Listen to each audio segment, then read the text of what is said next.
नमस्कार, NBP precious time में आपका स्वागत है। भारत जैसे विकासशील देश में भ्रष्टाचार की नीति जैसे मानो एक दिनचर्या हो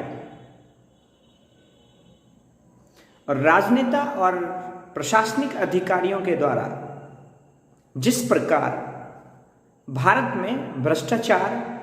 के बीज को अंकुरित कर रही है,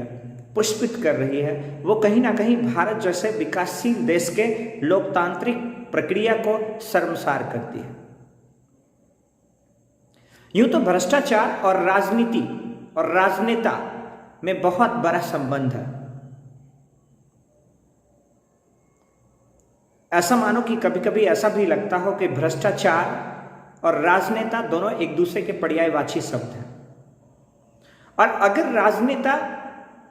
किसी भ्रष्टाचार में संलिप्त होते हैं तो वो आम जनता के लिए किसी प्रकार की कोई आश्चर्य की बात नहीं होती है। परंतु जब ऐसी घटनाएं किसी प्रशासनिक अधिकारियों के संलिप्त होने की आती है तो कहीं ना कहीं मानो ऐसा लगता है कि जानते तो सब हैं लेकिन पर्दे के पीछे होता है। यूं तो राजनीति और भ्रष्टाचार की एक लंबी लाइन है, एक लंबी कतार है जिसके बारे में पूरी दुनिया जानती है, चाहे वो चारा घोटाला हो, चाहे वो 2G स्पेक्ट्रम घोटाला हो, चाहे वो कोयला घोटाला हो, या फिर अंतर्राष्ट्रीय स्तर पर देखा जाने वाले कॉमनवेल्थ गेम घोटाला। तो राजनीति और भ्रष्टाचार की तो एक लंबी कतार है जो कि लोगों के रूह में बसा हुआ एक दैनिक दिनचर्या हो, और उस दिनचर्या के कारण कई गद्दार नेता आज जेल में भी हैं। परंतु फिर भी राजनीति और भ्रष्टाचार कहीं ना कहीं एक दूसरे के लिए पर्यायवाची शब्द बनकर रह गया है। अब बात करते हैं अगर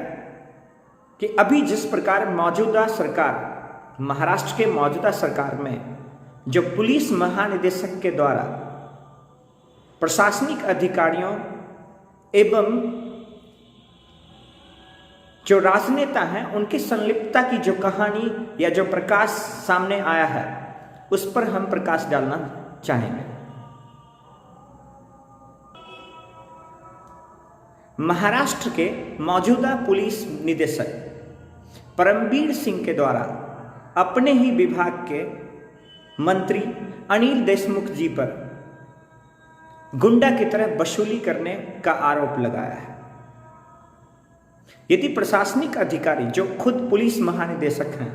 अगर पुलिस महानिदेशक होकर उनकी यह टिप्पणी आती है या उनका यह आरोप होता है कि मंत्री स्तर पर लोग यदि गुंडों के जैसे वसूली करते हैं, तो आपको समझ में आता होगा कि ये राजनीति में भ्रष्टाचार की जड़ें कितनी अंदर तक जा चुकी है।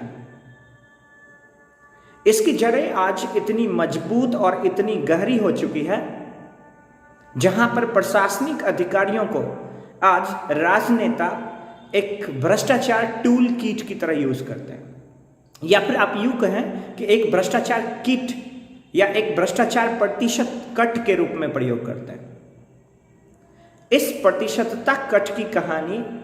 और इस प्रतिशतता कट की गहराई इतनी है, इतनी अधिक है जिससे ना मंत्री बचे हुए हैं, ना बड़े प्रशासनिक अधिकारी बचे हुए हैं, और निचले स्तर के जो कर्मचारी हैं वो तो उसमें डुबकी लगा ही रहे, जो कहीं ना कहीं हमारे भारत जैसे विकासशील देश के लोकतंत्र को तो शर्मसार करता ही करता है। जबकि भारत जैसे विकासशील देश के विकास के प्रगति में एक बड़ा रोड़ा या एक बड़ा कांटे या एक बड़ा कील जैसे साबित होता है।